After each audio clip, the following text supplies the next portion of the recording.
Сайн байцгаана үзэгчдээ. Монголын үндэсний олон нийтийн телевизээс та бүхэнд 5 гаруй бүрт 21 цаг 15 минутаас хүрдэг зүү мэтгэлцээ нэвтрүүлгийн энэ 7 хоногийн дугаар эхэлж байна. За нэвтрүүлгийн хамтран ажиллагчаар Монголын мэтгэлцээний нэгдсэн танхим ажиллаж байна. За бид 7 хоног бүр шин сэдвийн хүрээнд шинэ мэтгэлцэгчдтэйгээр нэвтрүүлгээ явуулдаг. За энэ 7 хоногийн сэдв Монгол улс англи хэлийг сургалтын хөтөлбөрийнхөө 2 дахь хэл болгох нь зүйтэй.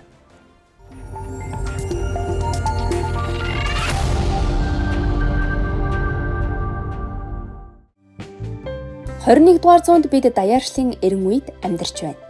Дэлхий дээр 1.5 тэрбум гаруй хүн англиар ярьж, 80 гаруй улс англи хэлийг албан ёсны 2 дахь жилийн статустайгаар сургалтын хөтөлбөртөө нэвтрүүлэн ашигладаг.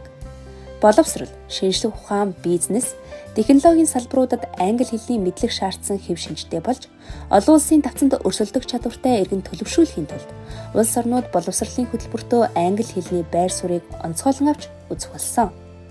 Жишээлбэл Сингапур, Энэтхэг зэрэг улс сургалтын хөтөлбөртөө англи хэлийг албан ёсны 2 дахь жил болгон суулгаснаар олон улсын боловсрол, инновацийн салбарт эрчимтэй өсөлт гаргасан туршлагатай.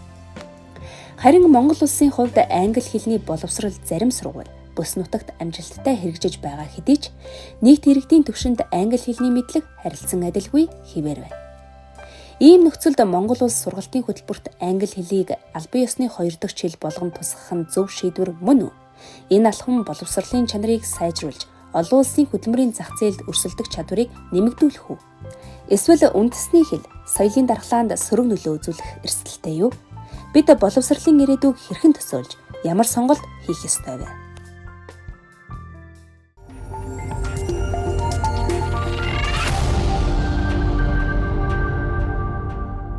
Нэвтрүүлгийн сэдвийн хүрээнд та бүхэнд танилцуулгыг хүргэлээ.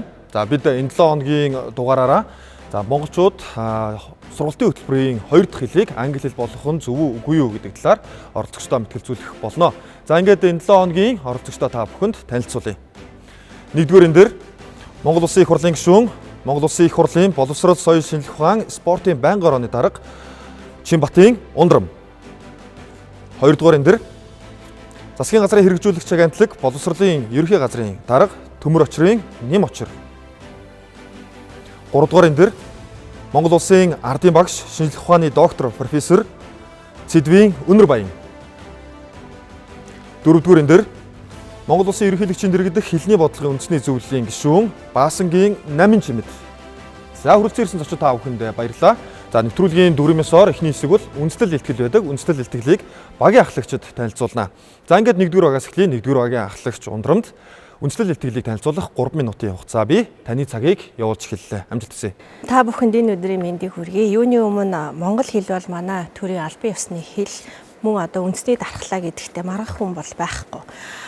Бид нар 2023 он боловсролын багц хуульд яагаад англи хэлийг бид нар сургалтын гадаад хэлэнд албан ёсоор оруулж одоо хуульчилж өгсөн бэ гэхээр нэгдүгээрт бид нар Монгол улсынхаа хувьд хөгжихийн тулд дэлхийн шинжлэх ухааны хэл буюу англи хэлийг одоо судлахаас өөр аргагүй байна.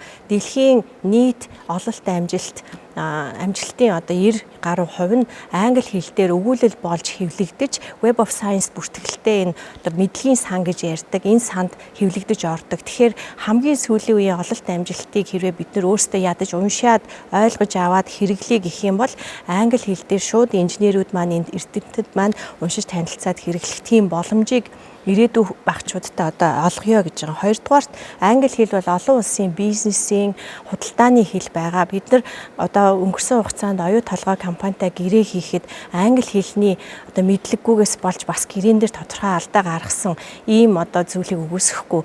Тэгэхээр цаашид бид нар олон улсад дэлхийд арилжаа 8 эдийн засгаад хэлийг өргөжүүлэх гэх юм бол англи хэлтэй байхаас өөр аргагүй. Үүнээс гадна энэ бол олон улсын харилцааны хэл. Нэгдсэн үндэсний байгууллагт вето буюу хориг тавих хэрэгтэй 5 улсын хэлээр одоо нэгдсэн үндэсний байгууллага эдгээр хэлийг зөвшөөрдөг. Үүний нэгдүгээрт бол англи хэл явж байдаг. Хэрвээ улс орны маань эрх ашиг зөрчигдөх юм бол бидний арчлалд ямар нэгэн хор хөнөөл учрах юм бол бид нар нэгдсэн үндэсний байгууллагын эндэр дээр очиод энэ 5 хэл буюу тэр дундаа англи хэлээр ярьж өөрсдийгөө өмгөөлж хамгаалахаас өөр аргагүй. Үүнээс гадна энэ бол хэвлэл мэдээллийн дэлхийн хэл болцоход байна. Дэлхийд даяар юу болж байгааг бид нар мэдээ гэх юм бол англи хэл дээр л хамгийн хурдан шуурхай хэвлэл мэдээллийн хэрэгслээр хамгийн бага субъектив нөлөө орсон энэ мэдээллийг англи хэлээр одоо энэ дэлхийн BBC ч гэдэг юм уу NBC гээд байгууллагууд цацж байна. Тэгэхээр ер нь бид нар дэлхийдээ энэ зэрэгцээ олон улсын одоо энэ томоохон хөгжсөн улс орнуудтай харилцаа холбоогоо сайжруулах гэвэл англи хэлтэй болохоос өөр аргагүй байгаа учраас энэ одоо асуудлыг боловсролын багц хуулинд оруулж өгсөн. Үүнээс гадна бидний хүүхдүүд одоо бага ангиасаа англи хэлийг сайн үзэж чадахгүй байгаа учраас энэ олон улсын том сургуулиудад одоо хэлний шалгалтаа өгөөд тэтгэлэг авч чадахгүй байна. Өнгөрсөн хугацаанд боловсролын зээлийн сан гэдэг одоо нийгмийг хамарсан том шүүм явсан. Энд дандаа хувийн сургуульд 1-р ангиас англи хэл үзсэн хүүхдүүд хэлний шалгалтандаа тэнцээд, сургуульдаа тэнцээд тэтгэлэг авсан байдаг. Гэтэл ардын хүүхдүүд тэр сумын одоо хүүхдүүд англи хэл үзэхгүй байгаа учраас энэ сургуульд нь тэнцээд хичнээн сайн одоо тоондоо сайн байсан ч тэнцээд ороод тэтгэлгээ авч чадахгүй байна. Тийм учраас ижилхэн боломж олгоё гэдэг үднээс англи хэлийг чухал гэж үзэж байгаа. 1-р агийн ахлагч үндэслэл хэлтгэлээ танилцууллаа. Одоо 2-р аг руу шилжье. За 2-р агийн ахлагч өнөрөөний танд 3 минутын хугацаа бий. Цагийг олж эхэллээ. За та бүхэн өнөөдрийн амгалан айлтгая. Тэгээд өнөөдөр бол их чухал асуудлын талаар бол бид ярилцж байгаа. Тэгээд бид бол өнөөдөр даяаршил дангааршлын одоо 90 үед амьдарч байгаа. Тэр даяаршил гэдэг бол хүн төрөлхтний одоо нийтлэг хөгжил ховслын одоо энэ цаг үе. Тийм учраас бол дэлхийн одоо хүн төрөлхтөн дэлхийн одоо шинжлэх ухааны технологи болон дэлхийн одоо хөгжлийн чиг хандлагыг бол гадаад дэлгэр авах одоо ийм бүрэн боломжтой. Тэр боломжийн одоо нөгөө талд нь бол үндэсний дархлаа гэж нэг их чухал зүйл байдаг. Үндэсний дархлааг тээгч одоо гол хүчин зүйл бол энэ их хэл, өв хэл гэж ингэж нэрлэдэг. Сүүлийн үед бол их хэл гэхээс өмнө үндэсний одоо дархлааг тээж явдаг энэ өв хэлний тухай асуудал бол маш чухал. Ялангуяа одоо өнөөдөр даяаршлын үед гадаадын одоо гадаад хэлийг бол хэд шүтэх юм бол үндэсний соёл сэтгэлгээ бол одоо бүдгэрх аюултай. Тийм учраас бол энэ монгол хэлийг одоо бага ангиас нь бүх боловсролын төвшөнд, бүр гэр бүлийн төвшөнд бол энэ их хэл эрдэм соёлыг бол түгээж одоо дархлаажуулах одоо ийм шаардлага бол байдаг. Тийм учраас бол энэ өнөөдөр дангааршлын одоо том хэлүүдийг хитшүүлснээс болоод үндэсний соёл сэтгэлгээ бол алдагдах. Тэгээд аливаа үндэсний одоо хамгийн чухал дархлаа бол хэл, соёл, түүх 3 нь байдаг. Тийм учраас бол энэ их хэлийг бол бага ангиас нь бүр одоо гэр бүлийн төвшөнд бол одоо сайн эзэмших ёстой. Харь хэлийг хажуугаар нь одоо энэ их хэлнийх нь сэтгэлгээ дархлаа одоо тогтоогүй байх үед бол гадаад хэлийг бол үзэх явдал бол их одоо эрсдэлтэй. Тийм учраас бол одоо манай монгол хэлний тухай хуульд 5 дугаар ангиас нь эхлэж албан ёсоор бол гадаад хэлийг заахыг бол бид монгол хэлний тухай хуульд заасан баг.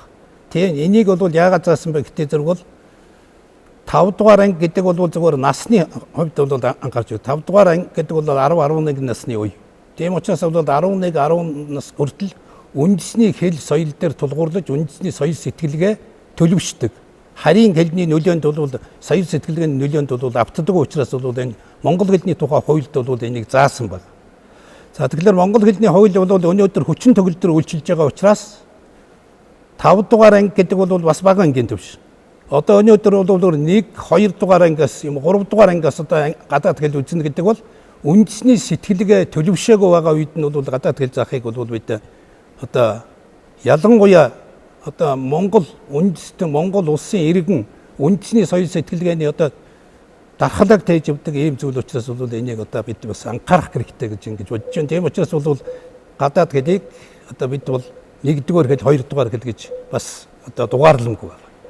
За баярлалаа. За 2 багийн ахлагчид үндэслэл хэлтгэлийг танилцууллаа. За 2-р багийн ахлагчийн хувьд гадны хэллийг одоо сургалтын хөтөлбөртөө 2-р хэл болгосноор үндэсний өв соёлд бас ямар байдлаар сөргөөр нөлөөлөх вэ гэдэг талаар хөндлөө. За одоо тэгвэл багийн гишүүд багийн ахлагчдын тавьсан үндэслэл хэлтгэлийг дэмжих хэлбэрээр мэтгэлцэх болно. Тэдэнд 4 минутын хугацаа бий. За бас та бүхэндээ сануулж хэлэхэд хоорондоо бинээсээ асууж хариулах бүрэн боломжтой гэдгийг хэлье. За 2-р эндээс эхэлье. тэгэхээр боловсролын ерөнхий хуульд Монгол улсад боловсрол эзэмших сургалтын сургалтыг төрийн албан ёсны хэлээр явуулна гэдэг угсаа заачсан. Харин сургалтын үндсэн гадаад хэл нь англи хэл байх ба монгол хэлээр их хэлээрээ суралцах, бусад гадаад хэлээр суралцах эрхийг хөндлөнө гэж ингэж заасан. Тэгэхээр юу гэдэг сая ингээд ярианууд дотор хоёр дахь хэл мэлгээд ингээд шинэ нэр томьёод гарч ирээд байна л да. Ерөөсөө л боловсролын сургалтын байгууллагын сургалтын төлөвлөгөөнд тусаж орох гадаад хэл нь англи хэл байна. Тэгээд бусад гадаад хэлийг сонголтоороо тэр хүүхдүүд сурч болохоор ингэж заасан. Монгол хэлний хуульд ч гэсэн сургалтын үндсэн хэл монгол хэл байхаар ингэж заачсан. За тэгэхээр мэдээж ингээл тархи судлалын шинжилгээ ухаан хөгжиж байна. Тэгээ саяхан нэгдүгээр энэ дээрээс илтгэгч маань хэлсэн үндслүүдийг тэгэхээр хүсэн хүсээгүй энэ боловсролын бодлогочин энэ боловсролын байгууллагаас судлах ёстой энэ хичээл сургалтын үйл ажиллагаа чинь эргээд монгол хүний хөгжлийн индекстэй эдийн засгийн өсөлттэй шууд уялдаад ороод ирж байгаа байхгүй. Тэгэхээр бид нар ямар сургалтын бодлогоор яаж энэ бүх шатны боловсролын сургалтын байгууллагуудаа удирдах чиглүүлж явах вэ гэдэг чинь өөрөө нэлээд тийм шинжилгээ ухааны үндэстэй тат талын оролцоог хангасан юм зүйл байх хэрэгтэй гэж ингэж харж байгаа. Одоо бол бид нар тухайн бага ангид, дунд ангид, ахлах ангид ямар хичээлийг ямар харьцаагаар, ямар цагийн харьцаагаар заах вэ гэдэг рүү илүү анхаарлаа хандуулах хэрэгтэй. Жишээлбэл бага ангид монгол хэлийг судлах цаг хэдэн хувь байх вэ? Математик, мэдээлэл технологиг судлах цаг хэдэн хувь байх вэ? Байгалийн ухааны хичээлүүдийн цаг хэдэн хувь байх вэ? Нийгмийн ухааны хичээлүүдийн цаг дунд ахлагын хэдэн хувь байх вэ? Дахиад гадаад хэлийг судлах цаг, гоо зүүн хичээлүүдийг судлах цаг хэдэн хувь байх юм гэдэг дээр илүү шинжилгээ ухаанч, хүртээмжтэй, хүрэлцээтэй мэдээлэл солилцох, мэтгэлцэх энэ боломжуудыг илүү гаргавал бид нар илүү үдэнд. Мэдээж гадаад хэлний цаг үндсэн их хэл монгол хэлний цагаас их гарах юм бол тэр чинь өөрөө зохисгүй хацаа болно. Яагаад тэгэхээр монгол хэлнийхаа дүрмийг агуулга найруулгыг сайн эзэмсэн хүүхэд математикийн хичээлдээ сайн байна, англи хэлний хичээлийг англи хэлийг сайн сурна. Тэр агуулгаараа монгол хэлний цаг хэдэн хувийг эзлэх юм, гадаад хэлний цаг хэдэн хувийг эзлэх юм. Тэгээд доторх агуулга нь бага анги дээр ямар байх юм? Монгол хэлний ямар байх юм? Гадаад хэлний ямар байх юм? Дунд анги дээр ямар байх юм гэдэг рүү илүү агуулга руугаа судлах сургалтын цаг төлөвлөгөө рүүгээ илүү ингээд хилцээд ингээд явах юм бол энэ өөрөө амьд илүү эрүүл ийм монгол хүүхдийн хөгжил тулгуурсан ийм л зүйл болох юм аа л гэж ингэж харж байгаа байхгүй. Тэгэхээр яг энэ талаар илүү анхаарал хандуулвал илүү дээр болов гэж ингэж бодож байна. Бид нар 2019 онд одоогийн сургалтын цөм хөтөлбөрийг OECD-ийн орнуудын ерөнхий боловсролын сургууль судалж байгаа сургалтын төлөвлөгөөтэй харьцуулж харсан. Тэгэхээр бол зүгээр би буруу санаагүй бол OECD-ийн орнуудын дунд ахлах ингэж судалж байгаа яг их хэлнийхэн цаг 26-аас 28% байсан санагдаж байна. Тэгэхээр одоо ч гэсэн бид нар тухайн үед Монголынхаа ерөнхий боловсролын сургуулийн сургалтын төлөвлөгөөг бусад орнуудын сургалтын төлөвлөгөөтэй харьцуулахад их хэллийг судалж байгаа цаг, бусад гадаад хэллийг судалж байгаа цагууд бол ойролцоо төвшин байсан ийм бас судалгаа бас байгаа. Тэгэхээр одоо тэртээ техник технологи илүү хөгжиж байна. Одоо дэлхийн улс орнууд сургалтын хөтөлбөр төлөвлөгөөгөө яаж өөрчилж байна? Бид нар одоо Монголынхаа хөтөлбөрийг шийдэлж байгаа энэ цаг үедээ энэ харьцаагаа яаж барих юм бэ гэдэг рүү илүү бас анхаарал хандуулвал илүү өрөөгөөчтэй болов гэж бодож байгаа. За баярлалаа таны цагийг зогсоолоо. Дөрвөн дээр. За эхлээд мэтгэлцээнийхээ үндсэн агуулгыг тодорхойлоод. Хөтлөгч маань англи хэлний сургалт хэрэгтэй гэсэн агуулгаар тайлбарлаад байгаа шүү дээ. Бид бол англи хэлний сургалтыг эсэргүүцсэн ерөөсөө байхгүй. Англи хэл үнэхээр чухал гэдгийг нэгдүгээр багийн илтгэгч маань, үндсэн илтгэгч маань тодорхойлоод тайлбарлаад өгчихсөн. За олон улсын төвшөнд өрсөлдөх чадвартай болсон хүчин бэлтгэх асуудал нэгдүгээрт байгаа. Боловсролын төвшний ялгааг арилгах шаардлага байгаа өнөөдөр. Тэр нь цаашлаад нийгмийн ялгарл, нийгмийн амьдралын төвшний ялгааг арилгахтай шууд холбоотой. Нээлттэй байх шаардлага үнэхээр байгаа. За дэлхийн хөгжингүй орнуудтай энэ зэрэгцэх тийм хөгжих шаардлага бол бидэнд үнэхээр байгаа. Олон улсын харилцаа, эдийн засаг, улс төр, соёлын харилцааны том хилтэй бид нар монголчууд ирээдүйн очоо бол хамт хосолсон гэлтэй байх, хамт тийм сайн сурах нь одоо үнэхээр чухал гэж харж байгаа. Ганцхан асуудал юун дээр байна вэ гэхээр хэдвэр ангиас эхэл заах вэ гэдэгт л байна. Хэдвэр анги. одоо бид нарын өнөөдрийн мэтгэлцээний гол үндсэн зорилго бол 1-р ангиас заах ёстой юу, 3-р ангиас заах ёстой юу, 5-р ангиас заах ёстой юу гэдгээ бид ярилцах ёстой байхгүй юу? Түүнээс англи хэлийг үзэх нь тий буруу, үгүй бол англи хэлийг өрөөсөө үзнэ гэдэг асуудал бидэрт огт тийм тэр маргааны сэдв биш байхгүй юу? Уг нь бол. Тэгэхээр за өнөр баян багш бол түрүүн хэллээ. За бага ангиас үзэх нь бол үндэсний тэр дундаа чинь манай Монгол үндэстэн гэдэг чинь Сингапур биш байхгүй юу? Сингапур жишээлбэл одоо 2 хос хэлтэй болж төгсөж чинь. Юу хос хэлтэй байна. Одоо варуулаагүй англиар ярьдаг, онгон англи хэлтэй байна. А тэр чинь үндэстэн ус биш шүү дээ. Манайг бол онцгой өөр ингэсэн давтагдчихгүй. Соёлтой, сэтгэлгээтэй, хэлтэй, тэгээд дээр нь цөөнх ярьдаг үндэстэн байгаа гэдэг. Цөөнх монгол хэл дээр цөөнх ярьж байгаа үндэстэн байгаа гэдэг. Тэгээ энэ дээрээ бид нар чум яах ёстой вэ гэдгийг бид бодлогын түвшинд ярилцах ёстой юм байна. 1-р ангиас байх нь хэр оновчтой вэ гэдгийг ярилцах ёстой байхгүй юу? 3-р ангид байхаас хэр оновчтой вэ гэж. Өнөөдрийн улсын хурал дээр англи хэлний боловсролыг дэмжих лобби бүлэг гэж байгуулагдсан. За боловсролын газрын дарга нэм очир дарга бас ярьж байна. Ер нь бол монгол хэлний сургалт бол альж төвшөнд очисон одоо төлхөө байх хэрэгтэй гэж ярьж. Энэ дээр бол санал бүр нэг баг. Ахаа дараачийн ээлжин дээр би ахаад энэ дээр санаа нэмж хэлье. Хин нэм очир даргаас нэг асуух нэг ганц нэг хоёр зүйл байна. Нэгдүгээр нь та түрүүн ярианых хайхын тэр үндсэн гадаад хэл гэсэн үг хэлээдэг шиг боллоо. Тэр үнэхээр үндсэн гадаад хэл гэсэн утгаар орж ийн үгүй юу? Нэгд. Хоёрт өнөөдрийн одоо та бодлого барьж байгаа хүний хувьд өнөөдрийн багангийн сургуульчид одоо хичээлийн хөтөлбөрт яг хэдгээр ангиас англи хэлийг үзэхээр тусгаж байгаа вэ? Хэрвээ тусгаж байгаа бол тэр цаг нь монгол хэлний харьцаатай ямар харьцаатай байгаа гэдэг талаар тодорхой мэдээлэл өгч бас хүсэж байна. Тэгэхээр үндсэн гэдэг үгний өмнө сургалтын гэсэн үг байгаа. Сургалтын үндсэн гадаад хэл гэсэн үг байгаа. Тэгэхээр өөрөөр хэлбэл ерөнхий боловсролын сургуулийн сургалтын төлөвлөгөөнд тусаж заах хичээл нь гадаад гэсэн үг. За засгийн газрын үйл ажиллагааны 2024-өөс 28 оны хөтөлбөрт 3-р ангиас гээд орчихсон. Гэхдээ зөвхөн англи хэлийг заагаагүй. Робот, хиймэл оюухан, коучлинг хичээлүүд ч гэсэн бага ангиас орох юмаа гэдэг. 3-р ангиас. Тий, за бага ангиас гэж заасан. Англи хэлээ бол 3-р ангиас заачихсан байж байгаа. За одоо яг хүчин төгөлдөр мөрөгдөж байгаа сургалтын төлөвлөгөөн дээр бол 5-р ангиас байгаа. 7 хоногт 3 цагаар. Харин монгол хэлнийхэн сургалтын цаг нь бол 7 хоногт одоо 5 цагаар ингээд бага ангитай ороо явж байгаа гэсэн үг. За баярлалаа. За та цааш нь үргэлжлүүлж болно. Танд 53 секунд үлдсэн байна. Түрэн дээр. За баярлалаа нэмэрч асар дарга. Тэгээд яг бид нар өмнө ярилцж байсан л да. Үндсэн гадаад хэл гэдэг нэр томьёон дээр бол яг ярилцж ирсэн. Зөвхөн сургалтын үндсэн гадаад хэл гэх юм бол байж болох асуудал байж гэж ойлгож болно. Ягаад үндсэн гадаад хэл гэдэг дээр ирж байгаа нөхөр үндсэн гэдэг үгийн утга нь чинь их язгуур гэсэн утгатай хэл шүү дээ. Тэгэхээр монголчуудын хувьд үндсэн хэл бол монгол хэлнээс шим гэж ойлгох боломжгүй байхгүй. Тэгэхээр үндсэн гадаад хэл гэдэг нэр томьёо бол уус оновчгүй байхгүй. Зүгээр сургалтын тохиолдолд одоо үндсэн гэх юм уу юу гэх нэрэн дээр нэр томьёон дээр одоо бүгд анхаарна үз. За 3-р ангиас заах байж болохын зүгээр бусад орнуудад жишээ авдаг улсууд байна. Одоо Швейцар гэхэд одоо 2-3 хэлтэй ерхий боловсролын сургууль төгсөж байна. Швед гэхэд бас 2-3 хэлтэй ерхий боловсролын сургууль төгсөж байна. Гэтэл бид нарын орон зай юу байгаа вэ? Дээр нь тэр тухайн соёл дотроо байгаа иргэншил чинь өөр шүү дээ. Европ гэдэг соёл дотор байгаа иргэншил өөр. Бид ямар соёл дотор байгаа вэ гэдэг бид бас харгалзан үзэх хэрэгтэй. Тадлаас бодолцох юм байгаа шүү л гэдэг бодлого сурулж байгаа, хэрэгжүүлж байгаа та бүхэнд хэлэх байна. За цаг дуслаа. Баярлалаа.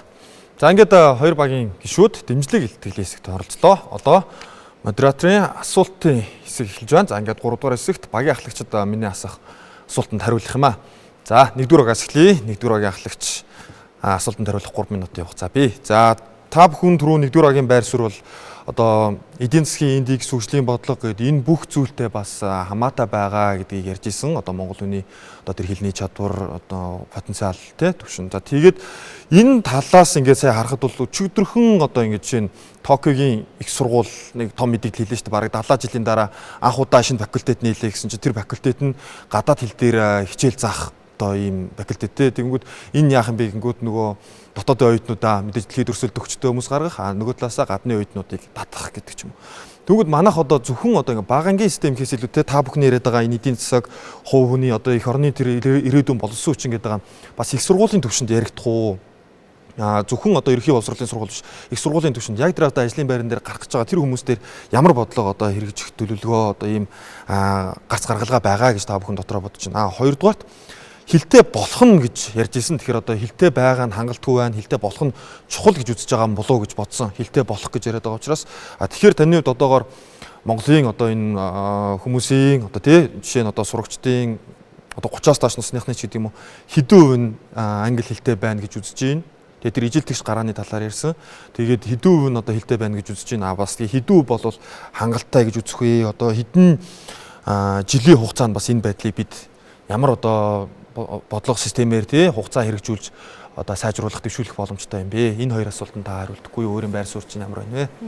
Юуны өмнө бас одоо мэтгэлцээний маань гол зүйл нь ерөөсөө л түрүү хэлсэн англи хэл зааж болохгүй болно гэдгийг хин ч ярихгүй байна. Зааяа л гэж юм. Тэгтээ гол нь хэдгээр анги вэ? Хэлний дархлаа. Монгол хэл, соёл, түүх гэдэг тэгэхээр асуудлыг ярьж байгаа учраас энтэй холбоотой нэг таны асуулт хариулахаас өмнө тийм хэлсэн. Энтэй бол одоо бүгд бид нар санал нэг байгаа. Боловсролын багц хууль дээр бид нар бас яг одоо их хэл түүх соёлоо мэддэг, эх орондоо хайртай, тэгээд дэлхийд өрөлдөх чадвартай ийм хүн бэлдэх тийм одоо зорилгыг дэвшүүлж ингэж ажиллаж байгаа. Зүгээр энэ монгол хэлний тухай хууль гэдэг одоо 10 жилийн өмнө батлагдсан хууль дээр бас та хэд маань нэг эргээд харах хэрэгтэй бах.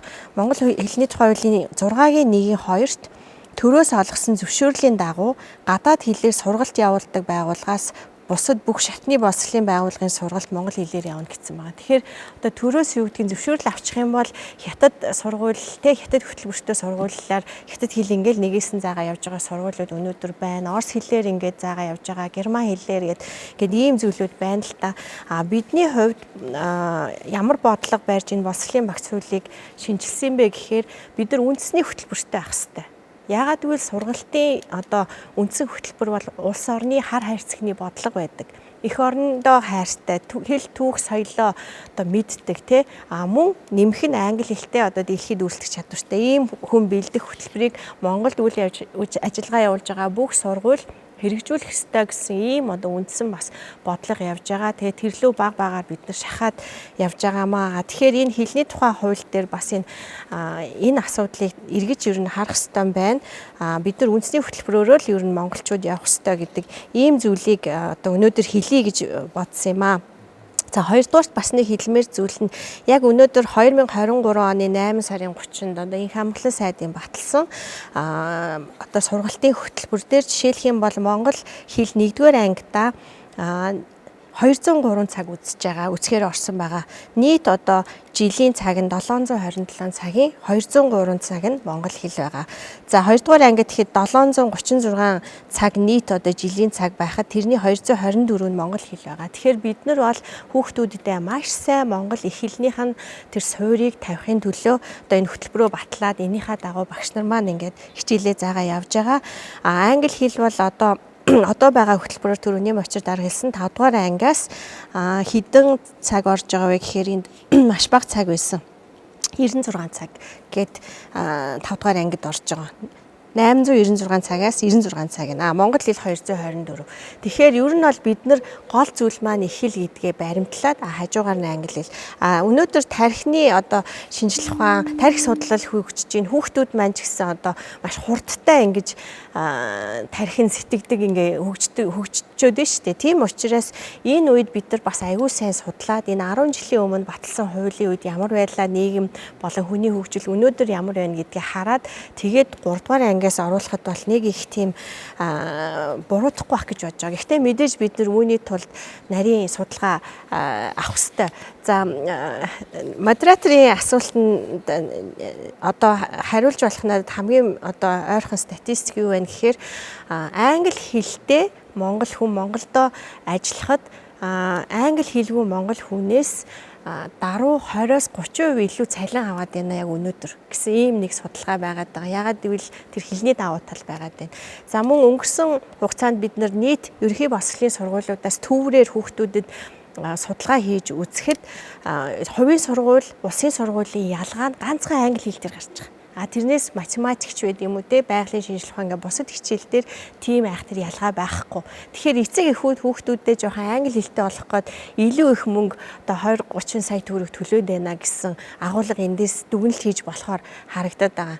Тийм учраас бид нар нийт одоо энэ хүүхдүүддээ адилхан тэгш гарааны боломжийг олохгүй бол хувийн сургуульд сурж байгаа хүүхдүүд нь хамаагүй урдаас англи хэл сурсан учраас гээд байраатай илүү ойрхон ингэж гараа тэдэрт байгаад байгаа байхгүй юу. Тийм учраас энэ одоо гарааны боломжийг тэгш болохын тулд англи хэлийг жоохон эртхэн оруулчихъя. Тэгтээ тэргүй хувийн сургууль 1-р ангиасаа энэ хэлний тухай хуулийг харсан ч гэсэн үзээд явж байгаа. За баярлалаа. За 2-р агийн ахлагчаас асуултуудыг асууя.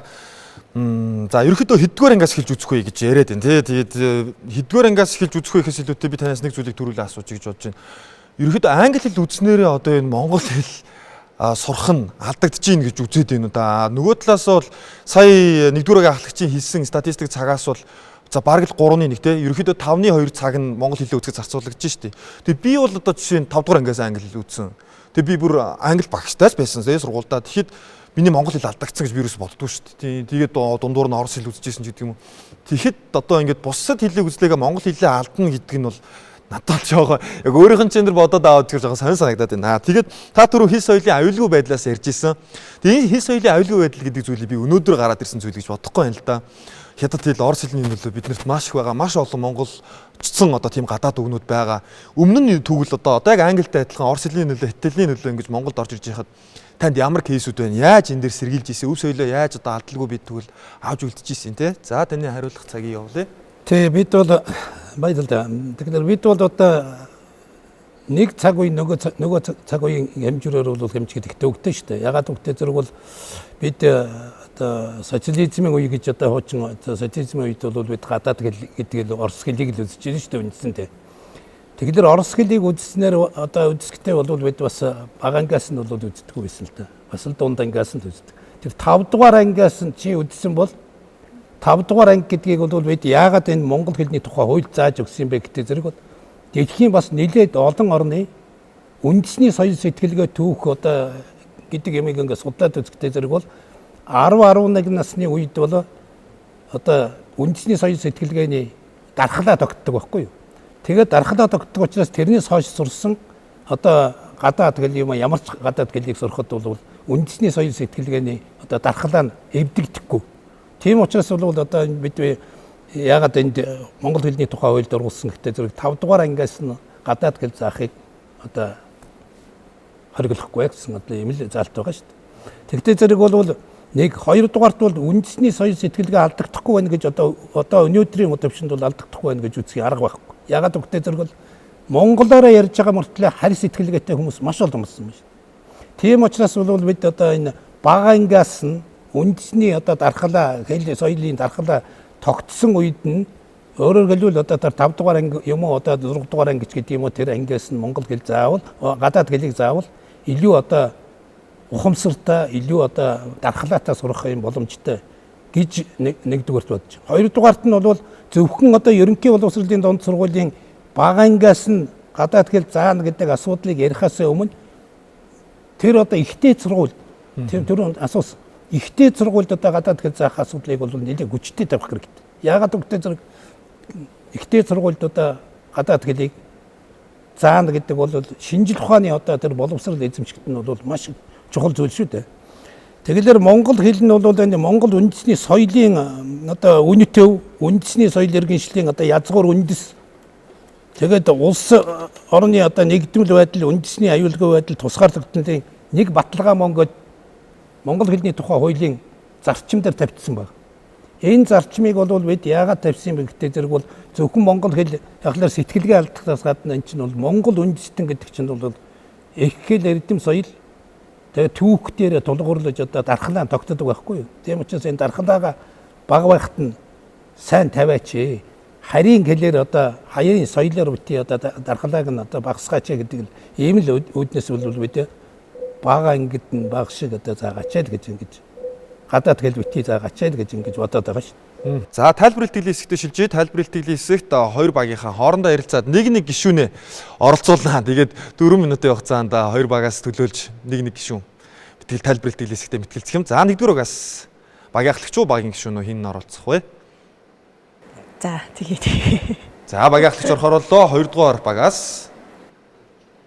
За багийн гишүүн дөрөвдүгээрэн дээр 8 чимэд та оролцохоор боллоо. За ингээд тайлбар бэлтгэлийн хэсгийг эхлүүлээ. Тайлбар бэлтгэлийн хэсэг дээр хоёр багийн одоо мэтгэлцэгч маань нэмэлт тайлбаруудыг хийж за тодруулга хийх зүйлсээ эхлүүлэх болно. За ингээд нэгдүгээр багаас эхлэе. За нэг болон дөрөвдүгээрэн дээр. Хоёрдугаар багаас хамгийн гол зүйл бол одоо их хэл, соёл, түүх, Монгол дархлаа гэдэг асуудлыг тавьж байгаа.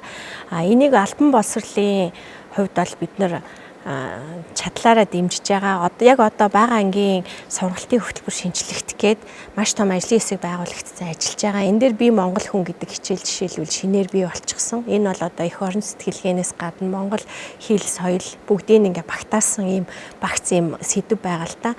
Тэгээ энэний хүрээнд одоо тодорхой сургуулиудад шинэ хөтөлбөрийнхаа дагуу сурах бичгээ туршаад ингээд явж ийн л та эх 9 сарын 1-ээс орох гээд. Тэгэхээр бид нар өнөөдөр нийгэм нэлээ өөр болчихсон. Хүмүүс ингээд интернет орчноос маш хэмжээний мэдээлэл авдаг болчихсон. Мөн хүүхдүүдийн хөгжилтөнд хурдтай болцсон энэ үед бид нар Монгол их хэлээ яг яаж ямар програмаар ямар арга аргачлаар заах вэ? Үүн дээр нэмээд багаас нь одоо англи хэлийг хэрхэн заах вэ гэдэг тэрийг асуудлыг одоо тархины шинжилгээ ухаан судлал, сэтгэл зүй судлал, за мөн одоо бусад бүх одоо энэ боловсролын салбарын салбар дундын одоо энэ судалгаан дээр үндэслээд энэ хөтөлбөрийг боловсруулж хүүхдүүдээ мэдээж их хэлээ сайн мэддэг, нэмэх нь дэлхийд өрсөлдөх чадвартай, англи хэлтэй, англи хэлээр бас ус цас ярьдаг ийм хүүхдүүд бэлдэх шаардлагатай байна. Яг ийм байдлаар хүүхдүүдэд бэлдэж байгаа гадаадын төрөө улс орнуудын жишээг ярьж байна. Тэгээ энтгэг улс гэж яриа л та. Энтгэг улс бол маш хүнд эдийн засагтай байж байгаад өнөөдөр нэлээд хурдтай хөгжиж байна. Энтгэг гаралтай хүн өнөөдөр одоо англи хэлээр маш сайн ярьдаг учраас өөрийнх нь суур мэдлэг нэмэх нь англи хэл байгаа учраас Дэлхийн банкны ерөнхийлөгч болоод явж байна. Энтгэг гаралтай хүн нэг хэсэг англи улсын ерөнхий сайдаар ажиллаад ингэ явж исэн. Тэгэхээр гадаад хэл бол маш их давуу талыг хүнд олгоно. Гэхдээ мэдээж их хэлний дархлааг нь бид нар огт байхгүй болгож болохгүй. Тэгээд соёлын яамнаас бол маш хэмжээний арга хэмжээ зохион байгуулж байгаа. Энэ нь мэдээж бид нар төр засгаас чи хүүхдтэй гадаад юм бити үзүүлгээд захиргаадаж болохгүй өнөөдөр арчилсан нийгэмд байгаа. Тэгэхээр үндэстэн даяараа бид нар өөрсдөө их хэлээ өр хүүхдтэй одоо олгодог. За тэр Монгол ухаан гэдэг зүйлийг хэлээрээ дамжуулж хүүхдтэй олгодог тийм ээж аавд хариуцлагатай ээж аавд болох хэрэгтэй байна. Хүүхдүүдээ нэг хөдөө аваад явчихдаг тий зундаа тэгээд одоо монгол хэл чи ерөөсөө тэр малчны ухаанд л байдаг гэж би боддог байхгүй юу. Тэр малчин тэр бүх хүн эдэртэй л ярьж хахад жинхэнэ монгол ухаан байждаг. Тэгэхээр тэрийг сурахын төлөө бас эцэг эхүүд өөрсдөө энд одоо үүрэг хариуцлага хүлээгээд ингээд оролцоосоо гэж хүсэж байна.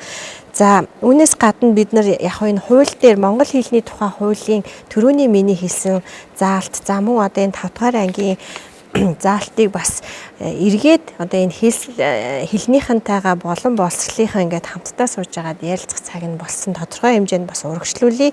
Гэхдээ бас нэгээс тэр 3 дугаар анги бусад хөтөлбөр дээр хэл уран зохиол түүхтэй холбоотой ямар агуулгуудаа яаж оруулж сайжруулж болох вэ гэдгээ бас эргээд ярилцах хэрэгтэй. Биеийн тамирын хичээл гэхэд бид нар бас 93 наадмаа биеийн тамирын хичээл дээр оруулах хэрэгтэй.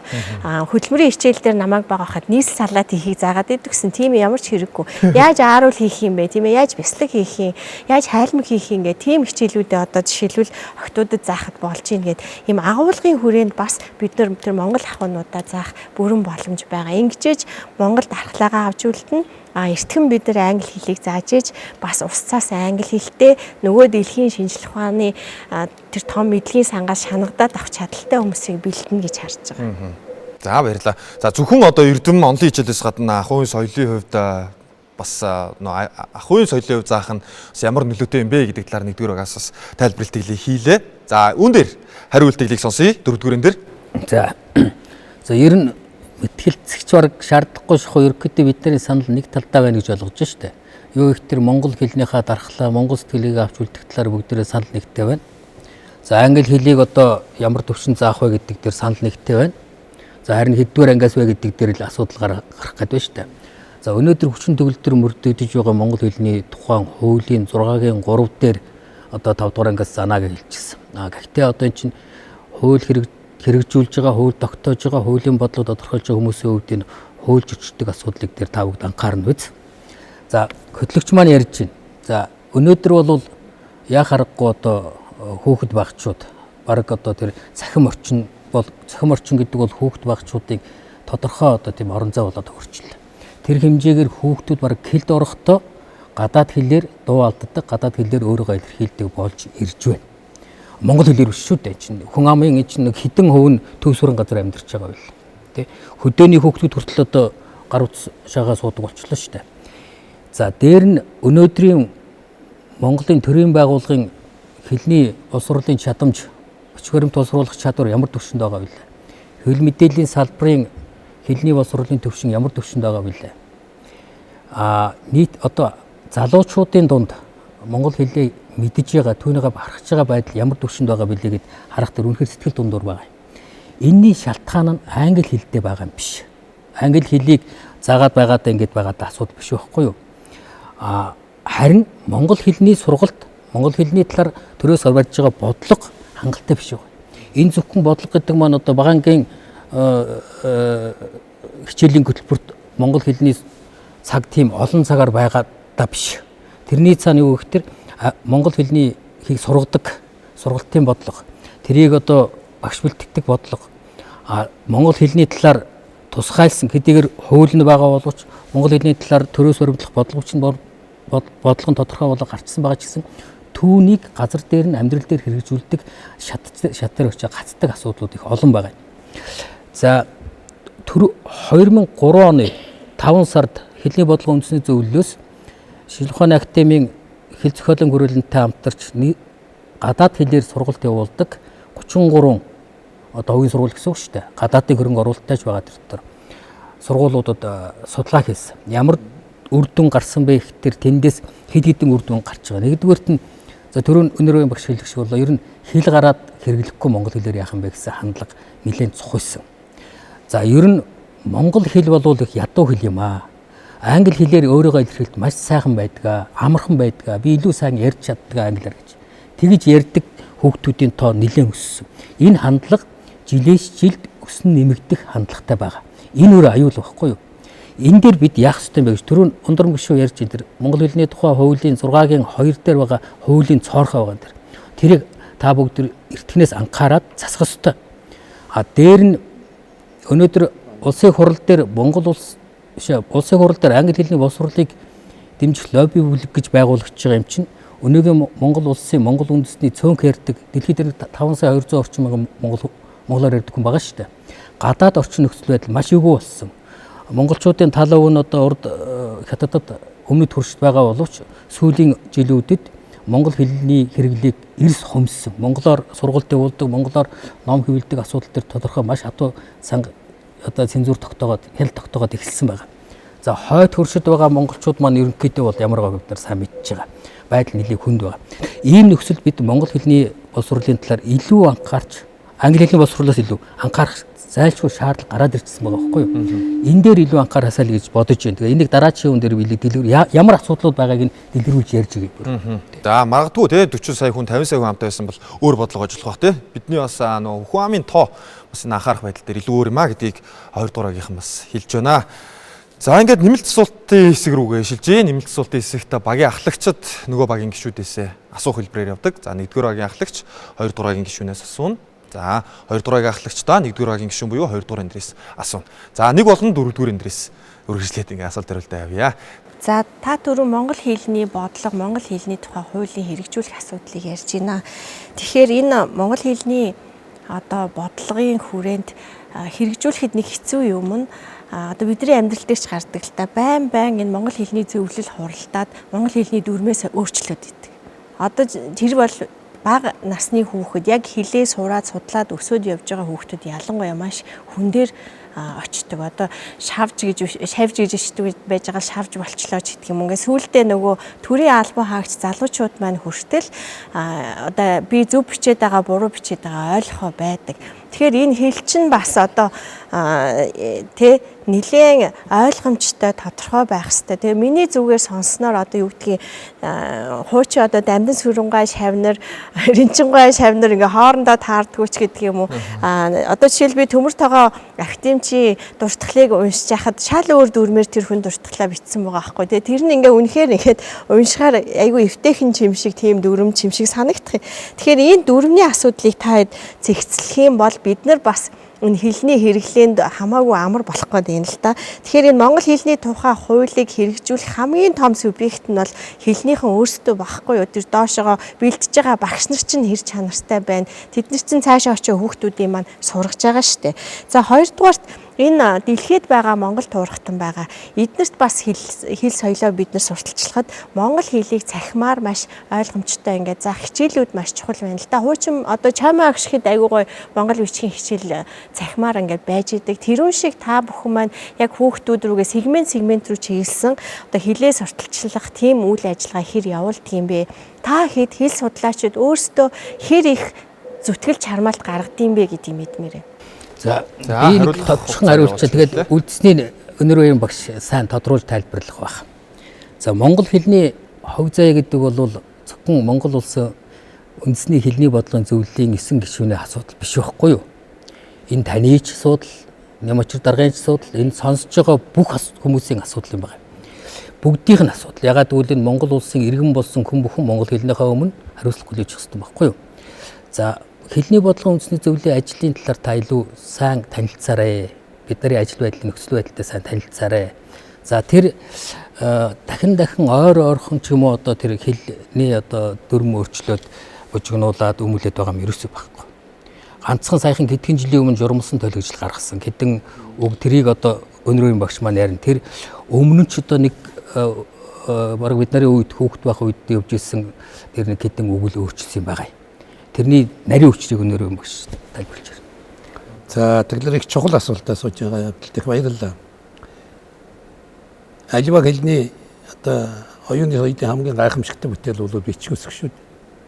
Тэгэхээр бичиг үсэг тогтвортой байх, бичиг үсгийн соёл одоо хэрэглээний соёл их сайн байх явдал бол их хэлний боловсролд маш чухал үүрэгтэй.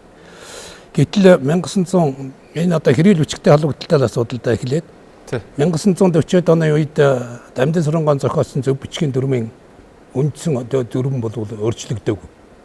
Яагаад өөрчлөгдөөг гэхдээ зэрэг боловсрол соёлчнуудын яам энэ дүрм дээр тулгуурлаж зөв бичих дүрмийн журмсан тоол хий гэсэн ийм даалгавар манай одоо хэлний бодлогын үндэсний зөвлөлд өгсөн. Хэлний бодлогын үндэсний зөвлөл 20 гаруй эрдэмтэн судлаач багш нарыг оролцуулж байгаад тэгээд энэ Дамдын сүрэнгон үсгийн дүрм дээр тулгуурласан зөрөөтэй бичдэг нэг цөөн тооны үг. Тэрийг бол одоо хуучин манай монголчууд манай монгол хэлний эрдэмтдийг бас тэгдэг. Танууд одоо өөрснөө зөв бичих дүрмээ нэг үгийг 5 6 янзаар биччихэл минийх зөв чинийх зөв гэсээр бол гараа явчихдаг шүү дээ гэдэг. Тийм цөөхөн тооны үгийг журмалчихгүй юу? Тэгээд журмалаад одоо тэр 1900 тэр 18 онд гарсан монгол хэлний журмалсан тоол гэдэг тэрнгээр бол нэг үе болгочихсон. Тэгэд урд нь нэг олон янзаар бичдэг байсан хүмүүс жоохон бохимдээд байсан. Одоо бол үндсэндээ тэр тоолыг баримталж байгаа. Тэгэхээр сургалтын төвшөнд бол одоо баг их маргаан байхгүй. Зүгээр хуучин хэрэгжилж ирсэн гонёг бичээд сурчихсан хүмүүсийн төвшөнд бол ийм ялгаа бол гарч байгаа учраас тэрэн дээр одоо ер нь сүүлийн жилүүд бол гайгүй. Одоо тэр боловсрол телевизээр гарч байгаа. Нэг үсгэлийн авраггаа шалгаруулж шít. Тэрэн дээр одоо яхад бол хүүхдүүд бүр тэрэнд бол санаагаа өгчихсэн одоо шавж гэдэг үгийг олон янзаар бичижсэн нөгөөхөр нь зөөлний тэмдэгтээ бичижсэн хүмүүс нь бухимдал байдیں۔ Одоо бол бухимдах болчихсон. За ингээд дараагийн хоёр руугаа шилжиж 4-р 3-р энэ дээр асууна. 2-р энэ дээр хариулна. За та бүхний цагийг явуулж хэллээ. За юуны өмнө би түрүүн бас хэлсэн одоо манай их хурлын гишүүн одоо ер нь бол их хэлний дархлаа гадаад хэлний одоо бодлого энтлийн талаар бол барьж байгаа ийм хүн дөрөвчөн одоо хэлсэн юмнуудыг бол би одоо үндсэндээ бол зөвшөөрч байгаа. Гэхдээ энд нэг асуудал байна. Энэ монгол хэлний тухай хуулийн заалтыг өөрчлөөгүй одоо хууль нь хэрэгжиж байгаа тохиолдолд бол одоо 3 дугаар ангиас 2 дугаар ангиас гэдэг гадаад хэл үзнэ гэдэг энэ заалтыг бол ямар үндслэлээр одоо оруулсан юм бэ гэдэг нэг асуудлыг бол зөвхөн одоо энд дөрөв хэлэх байх л та гэж би бодож байна. Хоёрдугаарт нь бол ер нь үндэсний соёл сэтгэлгээний дархлаа ер нь бол таны бодлоо юунаас шалтгаалах вэ? Ер нь одоо энэ бодлогын төвшөнд бол одоо цаашид юу гэж бодох вэ? Энэ талаар бол бас бодох хэрэгтэй. Харь хэлний нөлөө, харь сэтгэлгээний нөлөө ер нь одоо манай ард түмний их хэлний хэрэглээ, их хэлний соёлд одоо нөлөөлж гин үгүй юу гэдэг талаар та юу ярих вэ? За хариулъя. Би хариулна тий. За яг одоо өнөөдөр Монгол улсын ерөнхий боловсролын сургуулиуд дээр боловсрол шинжилгээ ухааны сайдын одоо бол боловсролын яам болсон. Хуучнаар одоо боловсрол шинжилгээ ухааны сайдын 2023 оны 8 дугаар сарын 30-ны өдрийн А дороб 850 гэсэн тушаалаар баталсан сургалтын төлөвлөгөө хүчин төгөлдөр байгаа. 1-р авсралтаар багыг, 2-р авсралтаар дундайг, 3-р авсралтаар ахлахангаа баталсан. За энэ сургалтын төлөвлөгөөгөөр түрүүн ундрам гишүүн хэлсэн 5-р ангиас англи хэл судлах хിവэр байгаа. Чухамхүү засгийн газрын үйл ажиллагааны хөтөлбөр дээр 3-р ангиас англи хэлийг тэгээ бага ангиас кодчлол, робот, хиймэл оюун ухааны хичээлийг тусгах чиглэлээр ажиллана гэх хөтөлбөр төссөн байна. Яг өнөөгийн энэ цаг мөчид ерөнхий боловсролын 105 сургууль дээр 3-4-р ангиас англи хэлийг судалбал яах вэ гэсэн туршилт хийгдэж байна. Туршилт хийгдэж байна. Энэ туршилтын үр дүн гараад үндэслэлтэй болвол шийдвэр гарч 3-р ангиас англи хэл судлана гэдэг шийдвэр аль биесээр хэрэгжиж байна. Тэгэхээр өөрөөр хэлбэл монгол хэлний тухай хууль хүчин төгөлдөр байгаа. Одоогийн сургалтын төлөвлөгөөгөөр 5-р ангиас судалж байгаа. За ингээд эрдэмтэн судлаачид мэтгэлцээд 3-р ангиас судлах нь зөв юм байна. Агуулга нь юм байна, арга зүйн юм байна, аргачлал технологи нь ийм юм байна гэж шийдвэр гаргах юм бол мэдээж хууль тогтоогчид хуулийнхаа төслийг өргөн бариад монгол хэлний тухай хуулийн 2-р бүлгийн 6-р зүйлийн 6-гийн 3-ыг 5-ыг 3 болгож өөрчлөе гэдэг хуулиар төслөө өргөн барих байна. Ийм процесс явна шүү. Тийм учраас нөгөө өнөөдөр судлаад эхэлсэн юм шиг бид нөгөө нийгэмд ойлголт өгч болохгүй шүү тий. За баярлаа.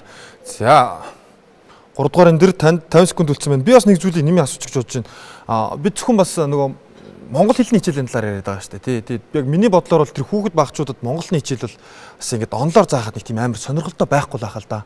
Тэгэхээр энэ одоо тэр яг нэг уран яруу ихний хэлний чимэг болсон аялгау сайхан монгол гэдгийг бол уран зохиолын хичээл илүү холбоотой байхгүй. Тэгэхээр уран зохиолын хичээлийн цагийг та хангалттай гэж үздэг юм уу? Уран зохиолын хичээлийг хүүхдүүд илүү сурснараа нөгөө хэлтэй дуртай болох ер нь аливаа юмд сайжрахын тулд дуртай болох нь чухал байдаг шүү дээ тий.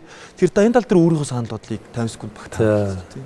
Энэ бол маш чухал асуудал. Ягаад гэвэл зэрэг өнөөдөр энэ бид одоо гадаад тэгэл монгол үндэсний хэлний одоо энэ дархлааны тухай асуудал аль ангиас авах вэ гэдгээс өмнө өнөөдөр бол энэ үндэсний хэл соёл дээр тулгуурсан уран зохиолын одоо хичээлийг маш бага унших гэдэг хичээл одоо баг нэр нь ордог болчихсон байсан. Одоо сая бол харин одоо унших гэж хичээлийг шинэ төлөвлөгөөнд тэр тусгаж байгаа юм байна лээ. Тэгэхээр бол энэ уншихгүй болохтой зэрэг чинь үндэсний соёл сэтгэлгээг бол их хэлнээсээ олж авч чадахгүй шүү дээ. Тийм учраас бол энэ унших чадварыг цаг ярихаас өмнө яаж заах вэ гэдэг аргачлалыг бол энэ хүүхдүүд бол их сайн сургамаар байна. За энэ тухай бол манай одоо намын чимд бол бас тодорхой ярих байна. Ааха. За ингээд дүгнэлт хэсэг рүүгээ орох цаг болсон байна. За ингээд дүгнэлтүүдийг хэлнэ. Багийн гишүүдээс эхлэе. За 1-р угаас эхлэе. 2-р энэ дэр таны дүгнэлтийг сонсъё. Дүгнэлт хэлэх 2 минутын хугацааг явуулж эхэллээ. За бидэнд ондоошлох хэрэгтэй юу? Хэрэгтэй. Үүний хажуугаар ижилсэлж бас хэрэгтэй. Өөрөөр хэлбэл даяаршил гэж яриад байгаа тийм. Яагаад биднэрт ижилсэл хэрэгтэй вэ гэхээр бид нар дэлхийн нийтийн хөгжлөөс хоцрохгүй байж тэр дэлхийн нийтэд бий болж байгаа шинэ технологи, шинэ инновацийг авахын тулд гарцаа авахгүй бид нар ижилсэл хэрэгтэй. Тийм учраас хүүхд залуучуудаа түүнд бэлэн байлгахын тулд бид нар боломжтой бүх хувилбараар нь сургах, хөгжүүлэх энэ боловсролын одоо орчин үеийн чиг хандлагад нийцүүлсэн сургалтын хөтөлбөр төлөвлөгөөр хичээллэх хэрэгтэй. Энэ агуулгаараа. Яагаад өнөөдөр бүх технологийн дэвшлэл, шинжилэлүүд Америкт хийгдэт байгаа. Тэнд Монголын дэлхийн бүх авьяас тэнд цуглараад байна шүү дээ. Бүх ур чадвар тэнд цуглаад. Тийм учраас одоо тэнд байгаа залуучууд тэр дэлхийн хилээр л тэр технологио үйлдвэрлэж байна. Тэр дэлхийн хилээр нь ойлголцож байна. Одоо та бүхэн мэдээлэл технологийн залуучуудыг анзаарах юм бол одоо энэ энэ гар утасныхаа үйлдвэрлэлийн системийг ч юм уу компьютерийнхаа үйлдвэрлэлийн системийг одоо фэйсбүүкийнхаа үйлдвэрлэлийн системийг монгол хэл рүү хөрвүүлчихээр яг мэдээлэл технологийн залуучууд ирээд англиараа юу гэж ингэ асуугаад байдаг шүү дээ. Тэгэхээр тэнд яг тэрийг яг тэр хэлээр үйлдвэрлэж байгаа учраас тэр залуучууд тэгж ойлгож ингэж яваад байгаа. Тэгэхээр тэр ижилсэл бид нар бэлэн байх хэрэгтэй. Ондоош л бол бид нарт хэрэгтэй. Монгол улс тусгаар тогтносон байх, Монгол улс эдийн засгийн хувьд эрх чөлөөтэй байх, Монгол хүн хөгжлийн индексээрээ дэлхийд яахын тулд бид нар мэдээж одоо энэ монгол хэл юм надад бол сайн судлах юм шүү дээ. Тэгээ сая бол яг сургалтын хөтөлбөр төлөвлөгөөний тухай ярьж байна. Тэгээд одоо сургалтын хөтөлбөр төлөвлөгөөгөө шинжлэхдээ бид нар бүх нийтийн хилцүүлэг оролцоол хамгийн чухал. 2010 би жоох хэтрүүлж 2013-аас 14 оны хичээлийн жил бид нар монгол хэлнийхээ хөтөлбөрийг өөрчилсөн. Ингээдтэй хуучин дүрм цээжилдэг, цээжээр бичдэг, хичээнгүү бичдэг, хуулан бичдэг, хурдан уншдаг байсан энэ технологиос бид нар ихэд суурилсан агуулгаар хөтөлбөрлөө шилжсэн. Өөрөөр хэлбэл уншаад ойлгох явцдаа хүүхд дүрмээ мэддэг, одоо цэвэр бичдэг те ийм болох юм. Гэхдээ бид нар тэр хүүхдэд зориулсан их контентоо бүрэн хэлбэрээр 6 настай хүүхдэд ямар контент өгөх юм, ямар их байх ёстой гэдэг рүүгээ илүү бага ажилласнаас болоод жоохон алдаа гаргасан байхыг үгүйсэхгүй. Тийм учраас одоо хөтөлбөрийн шинжилтээрээ бид нар энэ алдааг давтахгүй тулд бүх талын оролцогч талын оролцоог хангаж ажиллах юм бол бидний яриад байгаа зүйл нэг зүйл дээр огтлцсон. За баярлаа. За одоо 2 дугааргийн гишүүн 4 дуурин дээр таны дүгнэлтийг сонсъё. За юуны мөн мэтгэлцээнд ирж саналудаа болсон 2 багийнхаа гишүүнд баярлалаа. За гадаад хэлийг бол бид нар дэмжиж яваа. Тэн дээр бол ямар ч маргаан байхгүй. Олон нийслэлдэх олон нийгэмд их олон хүмүүс тэгж боддог. За ерөөсөө англи хэлийг эсрүүцэж байгаа маань гэсэн ойлголттой байдаг. Тийм юм байхгүй. Харин зөвхөн монгол хэлээ өнөөдрийн монгол хэлний нөхцөл байдал ямар байгаа вэ? Ийм нөхцөл байдалд бүр бага наснаас нь анх эхэлтийн чинь бүр 1-р ангиас нь орно гэж санал орж ирж байсан шүү. 2 жилийн өмнө 2003 онд. Тэрийг бид нар эсрүүцсэн. Бага наснаас нь 6 наснаас нь англи хэл үзэн ийм нөхцөлд гадна дотны нөхцөлд ийм нөхцөлд багангаас нь англи хэл үзнэ гэдэгт л санал нийлэхгүй байсан. Зүгээр одоо 3 дугаар ангиас нь байх болцоог хэрвээ одоо цаг үе өөрчлөгдсөн хүүхдүүд илүү хурдан дүргэн сэтгэдэг болсон хүүхдийн хөгжил одоо юу гэдэг бид нарын үетэй адилгүй харьцан адилгүй өөр болсон интернеттэй холбогдоод өөр болсон байж магадгүй. Энэ Монгол хэлний тухай хууль гарч ирсэн 10 жилийн өмнөхөөс байдал өөрчлөгдсөн байж магадгүй. Түүнийг судалгаа хийж үзээд бололцоотой бол боломжгүй бол 5 сая явна үсттэй. Тэн дээр бол маргаад байх юм бид нараар нэг алга. За ер нь хэлэхэд өнөөдөр монгол хэлэн дээрээ бид илүү анхаарах цаг болчихсон байна. Дэлхийд гарах нь чухал, үнэхээр чухал. Одоо сая 2 хүнийхээ 2 мэтгэлцэгчийн ярьж байгаа дээр санал нэг байгаа. Гэхдээ ард юу болж байгаа вэ гэдгээ бодохгүйгээр уршаа яваад байтал бид очих газаргүй болж магадгүй юм байна. Өнөөдөр Монгол Ерөнхий сургуулийн сургууль төгсөж байгаа хүүхдүүдийн дунд тэр дундаа гадаад хэлээр одоо амлсан хүүхдүүдийн олонх нь үнэлэхүй олонх нь гадаадд очиж амьдрах хүсэл сонирхолтой болчихсон. Бид дотооддоо өндөр өртгөөр гадаадын болсон хүчин бэлтгэдэг байж болохгүй байхгүй юу? Монгол эх оронтой Монгол одоо юу гэдэг тэрийг бид нэр анхаарсан тийм хүнээлгэж бэлтгэх юм аа гэж бодох хэрэгтэй байна. Дэлхийд гадаад хэлний асуудал 2 дахь асуудал байхгүй юу? Энэ дээр анхаараасаа л гэж бодож байна. Баярлалаа. Таны дүгнэлтийг сонслоо. За дараагийн дүгнэлтээ хэлэх мэтгэлцэгч 1-р дээр 1-р ахлагч Ондров. За таны цагийг явууллаа. За ерөнхийдөө монголчуудын хувьд бол маш чухал сэдвээр бид нар бас ярилцж байгаа гэж бодож байна. Тэгээ нэг айхтар мэтгэлцээд байгаа зүйл ах ер нь ярилцаад санал бодлоо солилцоод явж гин гэж харагдаж байна. Тэгээ яг хөө энэ одоо энэ боловсролын багц хуулийн англи хэлний заалт бол хэрэгжиж эхлэегүй байгаа. Бид нар яг ингээ хуучин хуулиараа 5 дугаар ангиас монгол хэлний тухай хуулиараа ингээ гадаад хэлээ заагаад ингээ явж байгаа. Яг хэрэгжиж эхлэегүй байгаа энэ үед л манай монгол хэл ийм байна гэдгийг бид нар одоо бас ярилцж байгаа цаг дор.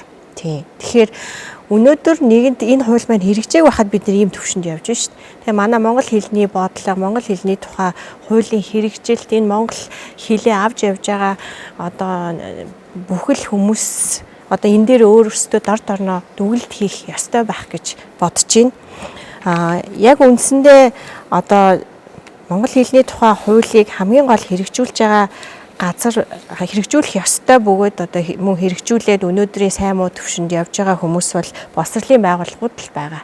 Хамгийн гол нь энэ бод ихтэй сургуулиуд ч орно, эрдэм шинжилгээний байгууллага ч орно, ерөнхий боловсролын сургууль ч орно. Тэгэхээр энэ одоо монгол хэлний хуулийг хэрэгжүүлж байгаа хамгийн гол субъектүүд маань өөрсдөө бас нэг цуглаад яаж энэ хэлнийхаа одоо тий асуудлыг бид нар шийдэх вэ гэдэгт дээрээ одоо ярилцах хэрэгтэй байх гэж бодож байна. Тэгээд мэдээж бодлого боловсруулагч саналаа өгж болно. Энэ дээр бол дэмжихгүй хүн болгохт байхгүй байх. Энэ их хэл соёлоо улам дархлаагийн сайжруулахын тулд одоо монгол хүн болгоны толгой гашилт зүрхэн цохилдог байх гэж би бодож байна. Тэгэхээр энэ дээр бол одоо манай хэлнийхэн ч гэсэн санаачлаад ингэж ажиллахад одоо үгүй зүйл байхгүй. Англи хэл бол ерөнхийдөө өнөөдөр хүмүүст маш их том одоо мэдлэг олж авах, дэлхийд өрсөлдөх чадвар олж авахд хамгийн тулгуур юм зүйл болчихсон байгаа учраас бид нар одоо судалгаа шинжилгээнд дээр үндэслээд жоохон эртхэн 1-2 жилийн өмнө эртхэн заах боломжийг бол ингээд судлаад явна. Үнэхээр хэрэгжүүлэх дээрээ тулах юм бол мэдээж энэ хуулийн өөрчлөлтүүдийн асуудлууд хөндөгдөх болно. Баярлалаа. За дараагийн дүгнэлтэд хэлэх мэтгэлцэгч 3 дугаар энэ дээр за багийн ахлагч Үнэр бай. За та бүхэнд өнөөдөр бас их чухал асуудлаар бид ярилцж байгаа.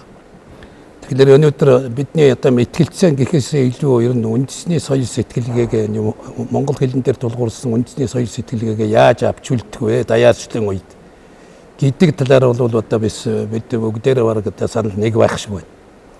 Тэгтээ энэ дээр бол би одоо юу анхаарах хэрэгтэй вэ гэхдээ зэрэг бол энэ төрийн бодлогын төвшөнд бол бас энэ гадаад хэл үндэсний одоо их хэлийн одоо талаар бол бас бодлогын хувьд бол бас анхаармаар юм байгаа. Ялангуяа одоо манай сүүлийн үед ерөнхий боловсролын дунд сургууль төгсөж байгаа залуучуудын ихэнх нь бүр нэлээд одоо чадвартай юм залуучууд бол ихэвчлэн гадаадын одоо 100 сургуульч гэдэг юм одоо нэг тийм сургуулиуд бол тэтгэлгээр сурч байна л да. Тэгээд тэтгэлгээр сурч байгаа учраас бол одоо тэр гадаад хэл англи хэл энэ төр сураад одоо гадаадын ихтэй сургуулиуд төгсөж байгаа мөртлөө эргэж ирэх одоо Монголд ажиллах тийм нөхцөл болцоог сайн олох хэрэгтэй байхгүй. Тэгэхгүй бол одоо хамгийн сайн залуучууд тэнд төгсөөл тэгэл тэнд ихэнх нь одоо үлдэж шít. Энийг бол бид одоо нуугаад авах шаардлага байна.